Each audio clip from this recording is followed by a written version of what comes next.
அப்பா ஏதோ பேசணும்னு சொன்னீங்களேப்பா, ஏதாவது முக்கியமான விஷயமா? ஆமா வருண், உட்காரு. இன்னைக்கு சேம்பர்ல ஜிகே கம்பெனி ஓனர் குருமூர்த்தியை பார்த்தப்பா. உன்னை பத்தி ரொம்ப விசாரிச்சாரு. இப்ப நீ குடிய விட்டுட்டேன்னு தெரிஞ்சு அவரு ரொம்ப சந்தோஷப்பட்டாருப்பா. ஓ. அவருக்கு ஒரே பொண்ணு ஸ்டேட்ஸ்ல படிச்சுட்டு இருக்காளாம். அவர் பொண்ணுக்கு மாப்பிள்ளை கிடைக்கலன்னு ஃபீல் பண்றாருப்பா. அப்பா இதெல்லாம் ஏன்பா என்கிட்ட சொல்றீங்க? காரணம் இருக்கு வருண். உன்னை பத்தின விவரத்தை எல்லாம் சொல்லி உனக்கு அவரோட பொண்ணை கொடுக்கறதுக்கு சம்மதமானு கேட்டேன்.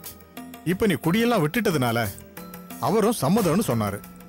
அதான் உன் விருப்பத்தை தெரிஞ்சுக்கலாமேன்னு தான் உன்னை வர சொன்னேன்ப்பா. சாரிப்பா, எனக்கு இதுல சம்மதம் இல்லை. அப்பா இப்போதைக்கு நான் கல்யாணம் பண்ணிக்கிற ஐடியாலையும் இல்லை. ஏன்பா இப்படி சொல்ற? உன்னோட முதல் கல்யாணம் தான் டைவர்ஸ்ல முடிஞ்சு போச்சே. அதுக்கப்புறம் இன்னொரு வாழ்க்கை அமைச்சுக்கிறதுல என்ன தயக்கம் இருக்கு? உனக்காக இல்லைன்னாலும் உன் குழந்தை கண்மணிக்காகவாவது நீ இன்னொரு கல்யாணம் பண்ணித்தான் ஆகணும். அப்பதான்பா அவளை நல்லபடியா வளர்க்க முடியும். நீ முன்ன மாதிரி குடிச்சுக்கிட்டு பொறுப்பு இல்லாம அலைஞ்சுக்கிட்டே இருந்தா நான் இதை பத்தி எல்லாம் யோசிச்சிருக்கவே மாட்டேன்பா. இப்பதான் நீ திருந்தி நல்லா இருக்கியே, அதான்ப்பா கேக்குறேன். இதை பாருங்கப்பா, கண்மணியை காரணம் காட்டிலாம் என்ன மடக்க பார்க்காதீங்க. தயவு செஞ்சு இந்த பேச்சை இத்தோடு விட்டுருங்க. நான் மாறி இருக்கிறதுனாலதான் உங்களுக்கு இந்த மாதிரி எண்ணம் ஏற்படுதுன்னா நான் பழையபடி குடிகாரனாவே மாறிடுவேன். So please.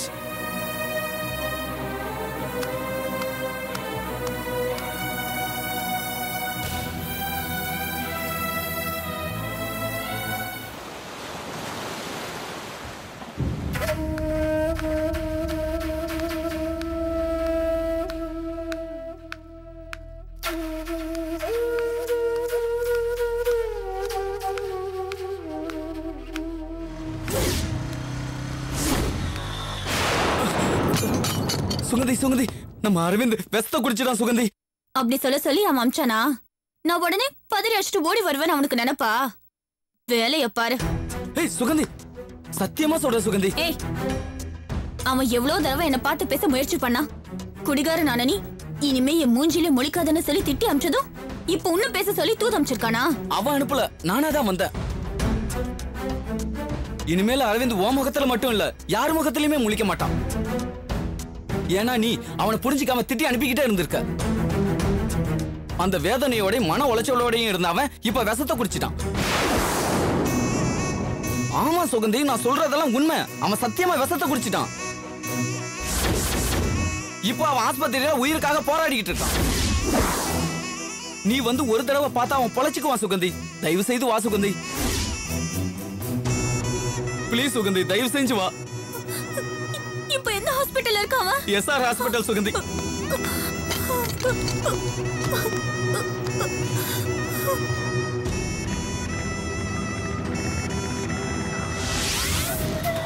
எந்த வார்டுல இருக்கா? ஐசியூல.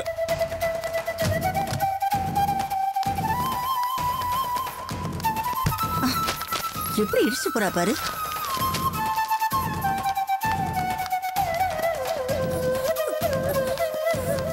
அரவிந்த் எங்க இருக்கா? அவனுக்கு என்னாச்சுன்னா உடனே அவனை பார்க்கணும். டாக்டர் உள்ள பாத்துட்டு இருக்காரு. என்னாச்சுன்னு எதுவும் சொல்லல. டாக்டர், டாக்டர் அரவிந்த் எப்படி இருக்கான்? சொல்லுங்க டாக்டர், சொல்லுங்க டாக்டர். பதறாதம்மா, சரியான நேரத்துக்கு கொண்டு வந்து அவரை அட்மிட் பண்ணிருக்காங்க. அவரை காப்பாத்தியாச்சு. அவர் உயிருக்கு எந்த ஆபத்தும் இல்ல. Is perfectly all right.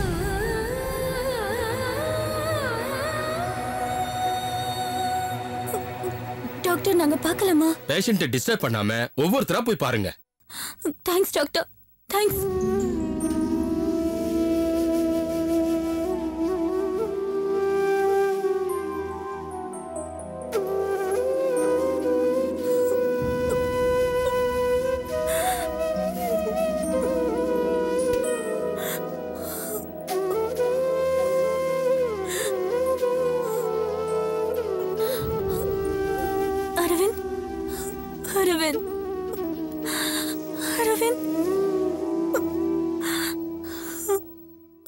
Aravind.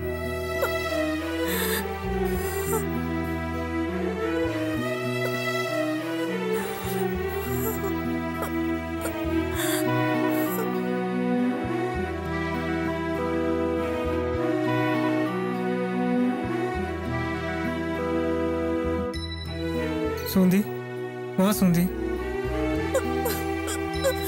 ஏன் இப்படி பண்ண? ஏன் இப்படி பண்ண?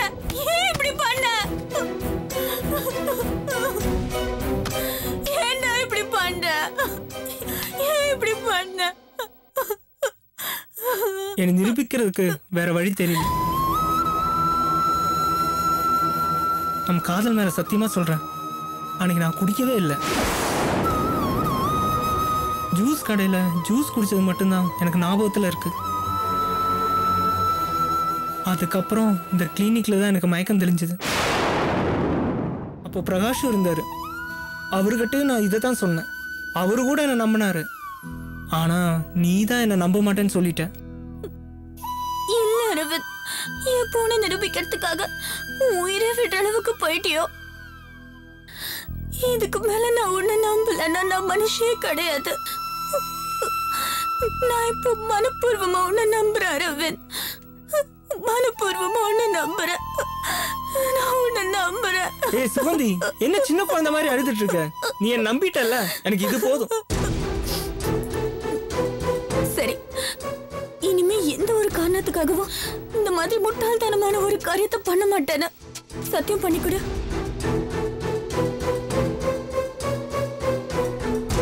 பண்ணு. நம்ம காதல் மேல ஆணைய சொல்றேன், இனிமே இப்படி ஒரு காரியத்தை நான் செய்ய மாட்டேன் சுகந்தி. இது சத்தியம்.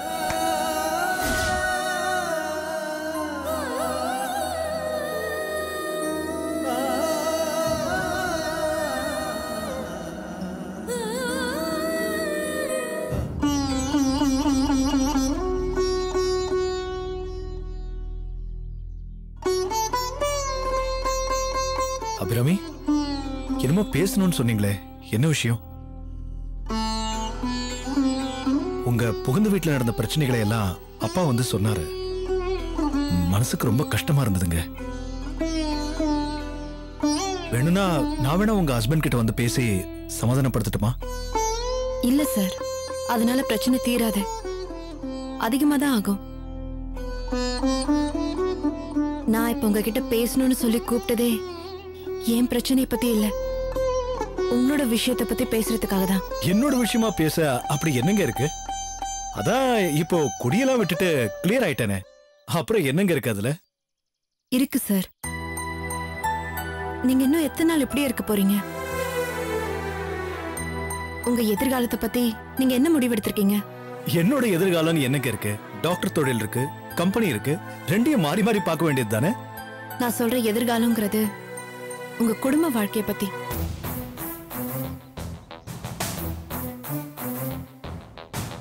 ஆமா சார். என்ன உங்ககிட்ட பேச சொல்லி அப்பா சொன்னாரா? அவர்கிட்ட நான் சொன்னது பத்தாதா? உங்ககிட்ட வேற நான் தனியா சொல்லணும்னு எதிர்பார்க்கறாரா என்ன? ஏன் சார் இப்படி கோவப்படுறீங்க? அவர் எதிர்பார்க்கறதுல என்ன தப்பு இருக்கு? உங்களுக்காக இல்லனாலும் கண்மணிக்காகவாது நீங்க இன்னொரு கல்யாணம் பண்ணிக்கலாமே. இல்ல அபிராமி, இது சென்டிமெண்டல் பிளாக்மெயில். இதுக்கு நான் சரண்டர் ஆக மாட்டேன்.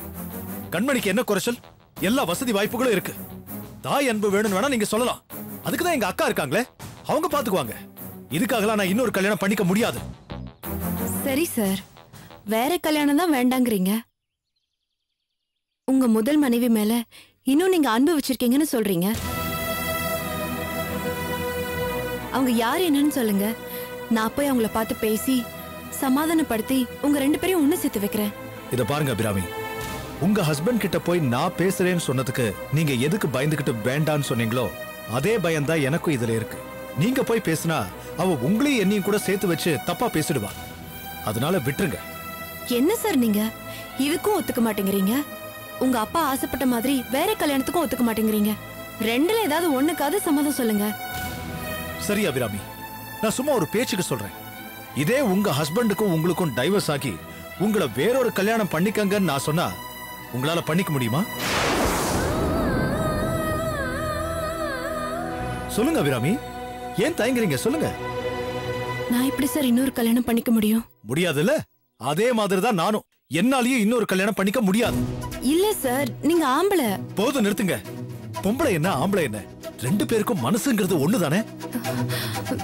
இல்ல சார், நான் ப்ளீஸ் வேண்டாம் அபிராமி. இந்த டாபிக்கை இதுக்கு மேலேயே நம்ம பேச வேண்டாம். வேற எந்த விஷயத்துல வேணும்னாலும், எந்த விதமான காம்ப்ரமைஸ் வேணும்னாலும் என்ன பண்ண சொல்லுங்க, நான் பண்ண தயாரா இருக்கேன். ஆனா இந்த விஷயத்துல மட்டும் விட்டுருங்க, நீங்க தலையிட வேண்டாம்.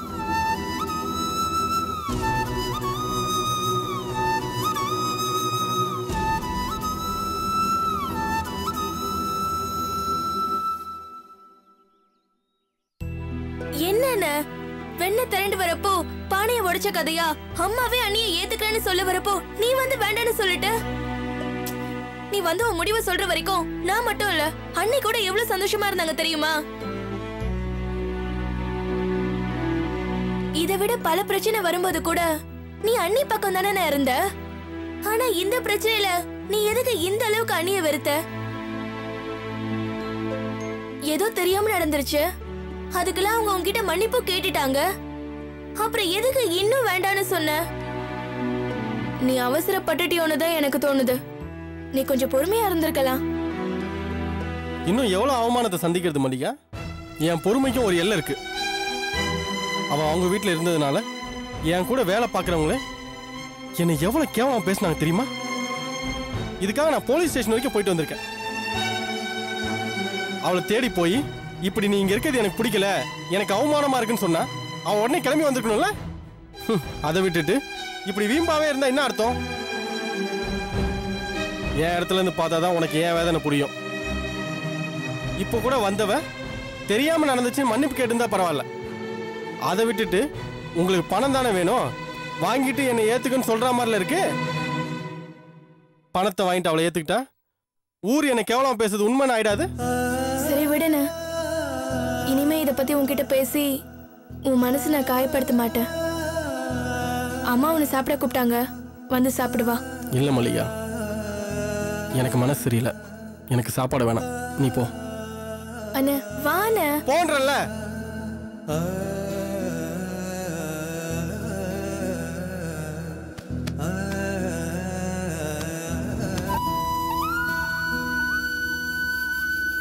என்னடி சாப்பிட கூப்பிட்டியா அவனை? சாப்பாடு வேண்டான்னு சொல்லிருச்சுமா. நீ போ, நான் கூப்பிட்டுக்கிறேன்.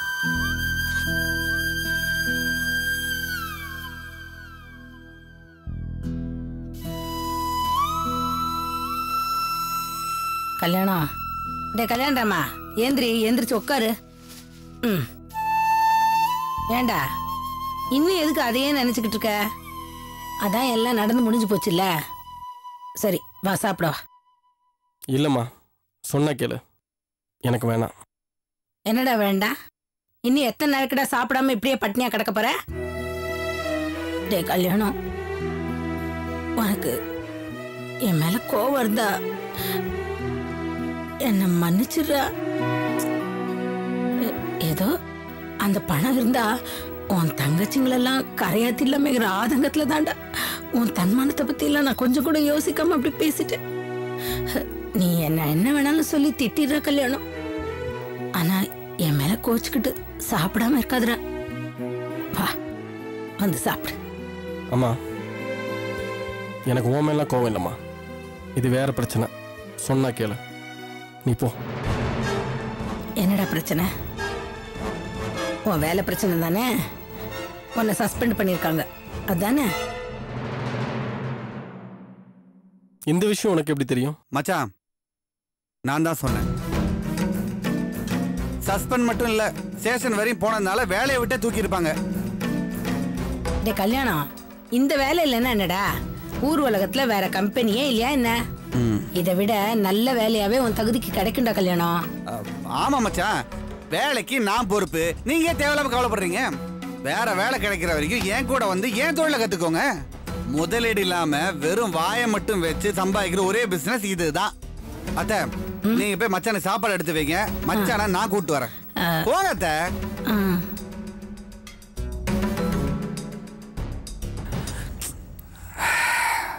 அட என்ன மச்சான் நீங்க, இப்ப அந்த அபிராமி உங்களை மாதிரி சாப்பிடாம கொள்ளாம இருக்க போறா? உங்களுக்கு பிடிக்காத அந்த கம்பெனியில இன்னும் சந்தோஷமா வேலைக்கு போயிட்டு இருக்கா. நானே என் கண்ணால பார்த்தேன். தப்பே பண்ணாத நீங்க என்னடானா சாப்பாடே வேணான்னு சொல்லிட்டு கவலைப்பட்டுட்டு இருக்கீங்க. இப்ப நீங்க சாப்பாடு வேணான்னு சொன்னீங்கன்னா நீங்க சாப்பிட்ற வரைக்கும் நானும் சாப்பிட மாட்டேன், பட்டினி கிடப்பேன். மச்சான் வாங்க மச்சான் போய் சாப்பிடுவோம். மச்சான் நான் கூப்பிடுறேன், வாங்க மச்சான். இல்ல மாப்ள. அப்ப எனக்கு என்ன மரியாதை இருக்கு? வாங்க சாப்பிடலாம். வாங்க மச்சான் வாங்க, சொன்னா கேளுங்க.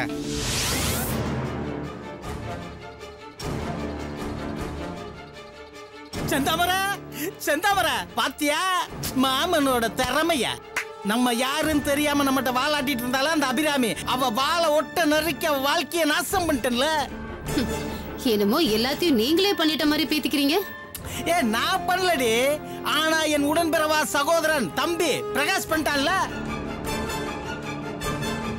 அவன் அன்னைக்கே சொன்னான், அண்ணன் அபிராமிய கூப்பிட கல்யாணராம வந்தான்னா அவனை அடிச்சு அவமானப்படுத்தி வீட்டை விட்டே துரத்துங்கன்னு. அவன் சொன்ன மாதிரி நான் செஞ்சேன்ல, மத்தத நான் பாத்துக்கிறேன்னு அவன் சொன்னான்.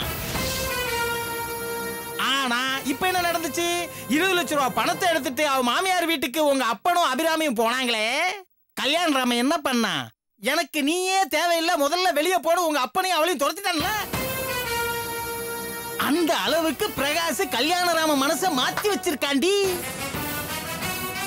ஆனா பாரு, பணத்தை பார்த்த உடனே அவன் மாமியாக்காரி பேனு வாயை திறந்துட்டு மருமகளே உள்ள வாழ்ந்துருக்கா. என்ன பொம்பளடி அது? ஏதோ பிரகாஷ் ஏத்தி விட்டதுனால கோவத்துல இருந்த கல்யாணராம ஒத்த கால்ல நின்னுட்டா அபிராமி நான் ஏத்துக்கிட மாட்டேன்னு. ஆனா அதோட நிக்கலடி. அது மட்டும் சொல்ல பிரகாஷ், அபிராமியும் அவன் குடும்பத்தையும் தற்கொலை பண்ற அளவுக்கு நான் கொண்டு வர்றேன்னு என்கிட்ட உறுதியா சொல்லியிருக்காண்டி. அவன் சொன்னதெல்லாம் இருக்கட்டும், ஆனா அபிராமியையும் அவ புருஷனையும் பிரிச்சதுனால பிரச்சனை நமக்கு வந்துருமோன்னு பயமா இருக்கு. என்னடி சொல்ற? நல்லா யோசிச்சு பாருங்க. அபிராமி வருவா, நாம பண்ணிட்டு இருக்கிற டூப்ளிகேட் மோட்டார் விஷயத்தை கண்டுபிடிப்பான்னு நாம நினைச்சோமா? குடியே கதின்னு கடந்த என் தம்பி வருணை திருத்தி இனிமே குடிக்கணுங்கிற நினைப்பே இல்லாம ஆக்குவான்னு நாம நினைச்சோமா?